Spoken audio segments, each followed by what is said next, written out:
Hello. I'm just reading the Bible, and I thought I would read some of it for you.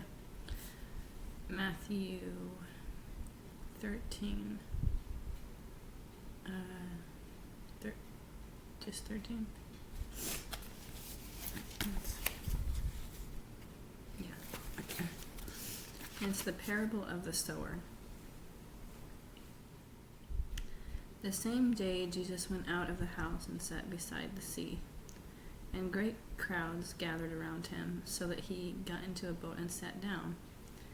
And the whole crowd stood on the beach, and he told them many things in parables, saying, A sower went out to the sea, and as he sowed, some seeds fell along the path, and the birds came and devoured them. Other seeds fell on rocky ground, where they did not have much soil. And immediately they sprang up, since they had no depth of soil. But when the sun rose, they were scorched. And since they had no root, they withered away.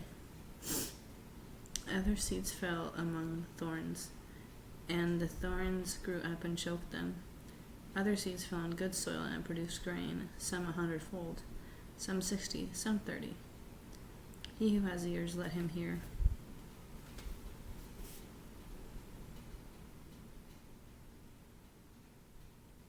To me, the last part seemed to mean like, he who has ears, let him hear, and that has to do with the seeds falling on the ground.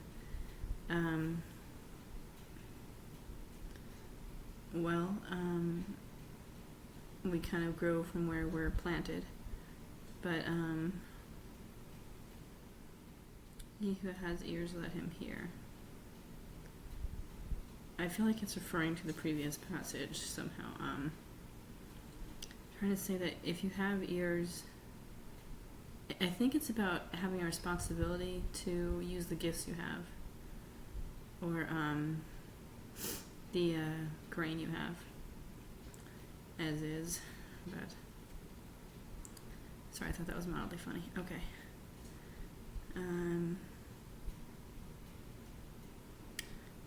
Okay, the purpose of the parables. This just goes on from 13:10. Then the disciples came and said to him, why do you speak to them in parables? And he answered them, To you it has been given to know the secrets of the kingdom of heaven, but to them it has not been given. For to the one who has, more will be given, and he will have in abundance. But from the one who has not, even what he has will be taken away. This is why I speak to them in parables. Because seeing they do not see, and hearing they do not hear, nor do they understand. Indeed, in their case, the prophecy of Isaiah is fulfilled that says, You will indeed hear, but never understand, and you will indeed see, but never perceive. For this people's heart has grown dull, and with their ears they can barely hear, and their eyes they have closed, lest they should see with their eyes, and hear with their ears, and understand with their heart, and turn, I would heal them. I'm not sure what that one meant. I have to read that again, which I'm not going to do right now. I'm going to move on because that might bore people. Or I can read the whole part again. Why not?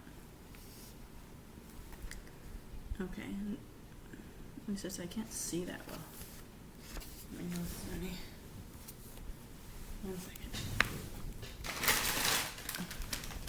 Where the craft goes.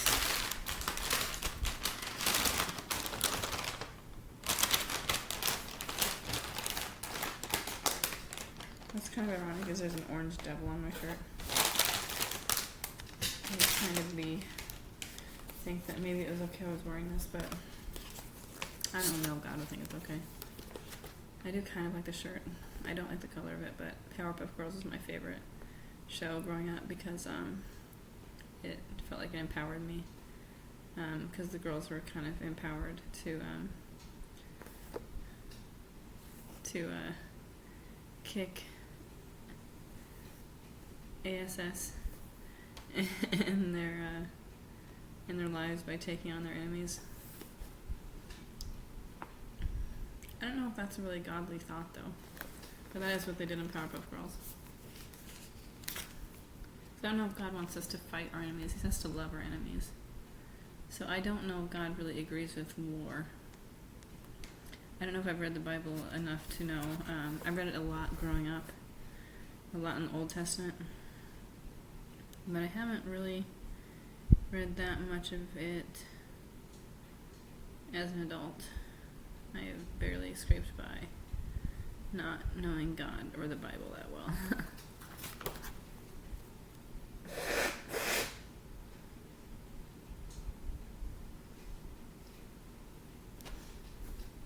Gotta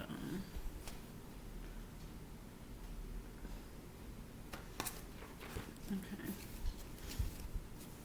Let me just read this part again because I didn't understand it.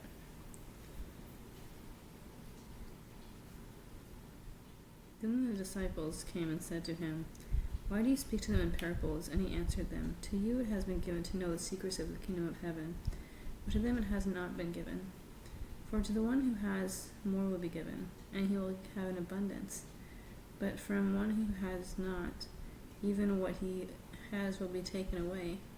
This is why I speak to them in parables, because seeing they do not see, and hearing they do not hear, nor do they understand. Indeed, in their case, the prophecy of Isaiah is fulfilled that says, You will indeed hear, but never understand, and you will indeed see, but never perceive. For this people's heart has grown dull, and with their ears they can barely hear, and their eyes they have closed, lest they should see with their eyes, and hear with their ears, and understand with their heart, and in turn, and I would heal them." I didn't say and in turn, there's no in there, just and turn, I would heal them. I understand that a little better now. Let's keep going.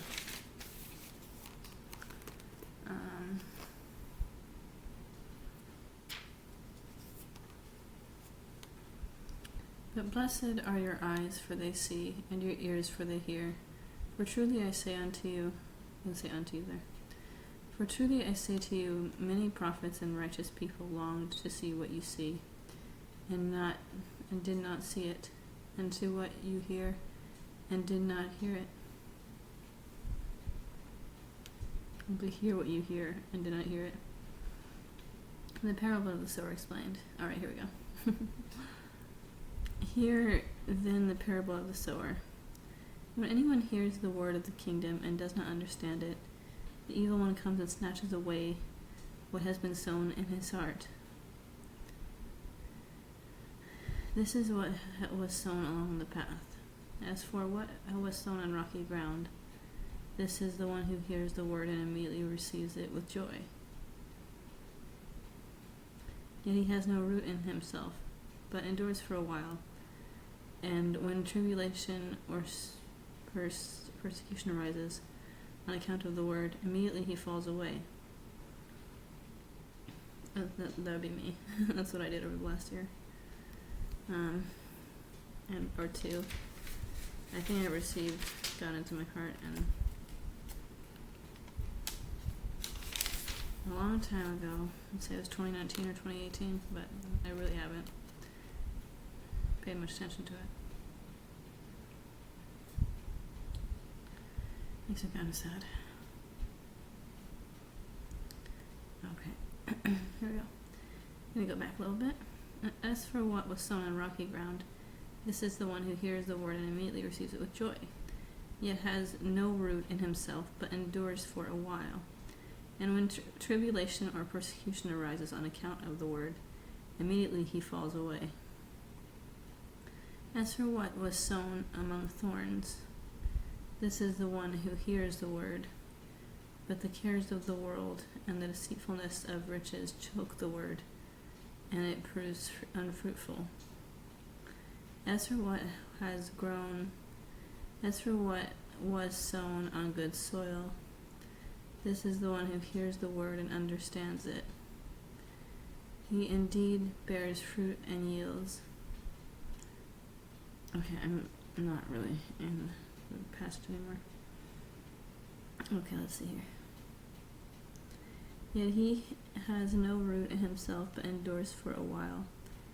And when tribulation or persecution arises on account of the word, immediately he falls away. As for what was sown among thorns, this is the one who hears the word, but the cares of the world and the deceitfulness of riches choke the word, and it proves unfruitful. As for what was sown on good soil, this is the one who hears the word and understands it. He indeed bears fruit and yields, in one case 100-fold, in another 60, in another 30. Okay, well. So, I guess the parable of the sower, like he said, means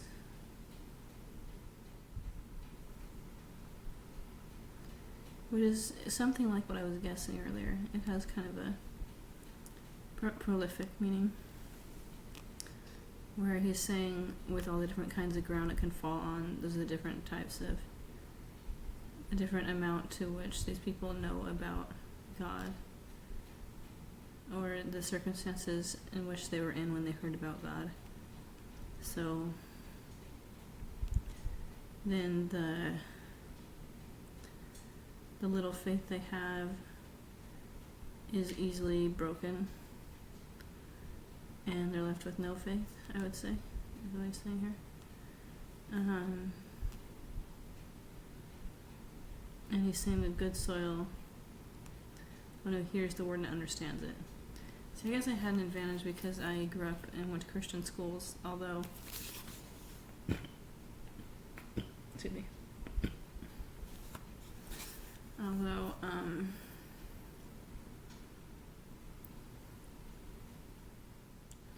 I'm exhausted, guys. I can't put these thoughts together, but I can read this for you.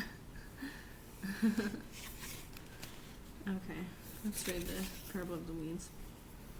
He put another parable before them, saying, the kingdom of heaven may be compared to a man who sowed good seed in his field. But while his men were sleeping, his enemy came and sowed weeds among the wheat and went away. So when the plants came up and bore grain, then the weeds appeared also, and the servants of the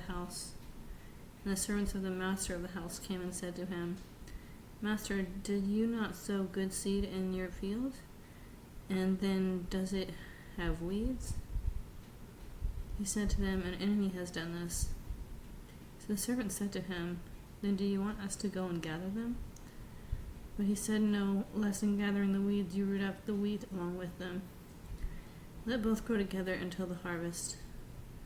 And at harvest time I will tell the reapers, gather the weeds first and bind them in bundles to be burned, but gather the wheat into my barn.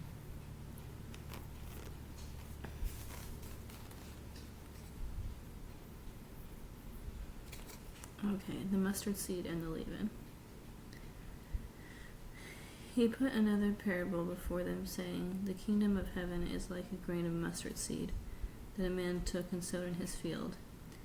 It is the smallest of all seeds, but when it has grown it is larger than all the garden plants and becomes a tree, so that the birds of the air come and make nests in its branches. He told them another parable. The kingdom of heaven is like leaven that a woman took and hid in 3 measures of flour till it was leavened. It might be leavened.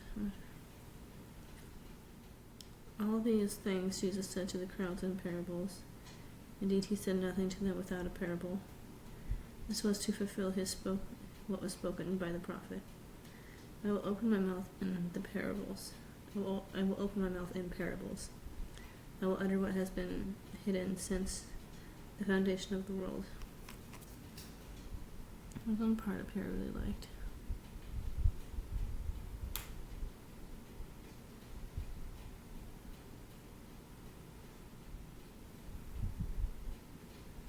I think God's just saying, like, to me, and why I turned to this specific passage is like, wherever his word fell when I first heard it, it was on rocky ground or something like that.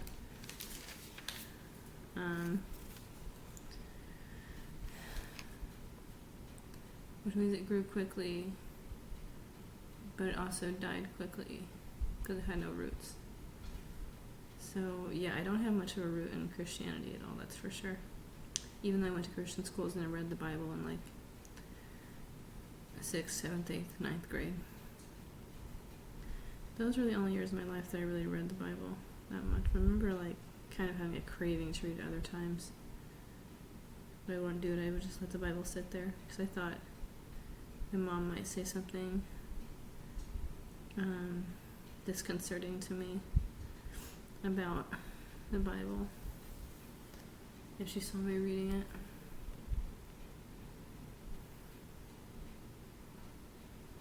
Okay, let's go.